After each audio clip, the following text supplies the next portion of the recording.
ભગવાન શ્રી રામની આજે જન્મ જયંતિ હોય અને દેશભરમાં આ મહોત્સવને ધામધૂમથી ઉજવવામાં આવે છે, ત્યારે મોરબીમાં પણ હિન્દુ સમાજ દ્વારા રામ જન્મોત્સવ શતાબ્દી ગૌરવ યાત્રાનું આયોજન કરાયું હતું, જે મોરબી શહેરના સામાકાંઠે આવેલ સર્કિટ હાઉસથી શરૂ થઈ મહારાણા પ્રતાપ સર્કલ થઈને મોરબીના મચ્છુ નદીના પુલ ઉપર થઈ શક્તિ ચોક, ત્રિકોણબાગ, નવાડેલા રોડ સહિતના શહેરના દરેક માર્ગો પર ફરીને નગર દરવાજા ચોકમાં થઈને દરબારગઢ ગ્રીન ચોક પાસે આવેલ રામ મહેલ મંદિર ખાતે સંપન્ન થઈ હતી।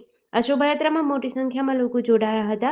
નાના બાળકો, નાની કાર અને બાઇક લઈને પણ જોડાયા હતા, જે લોકોનું આકર્ષણનું કેન્દ્ર બન્યા હતા। આ શોભાયાત્રામાં અંગ કરતબના દાવ પણ દેખાડ્યા હતા। શોભાયાત્રાની લંબાઈ 1 કિલોમીટર જેટલી હતી। આ યાત્રામાં હિન્દુ સમાજ સંગઠન અગ્રણી કમલેશભાઈ બોરીચા, જિલેશભાઈ કાલરિયા, રુચિરભાઈ કારિયા, ભાજપના આગેવાન બ્રજેશભાઈ મેરજા સહિત અનેક આગેવાન જોડાયા હતા।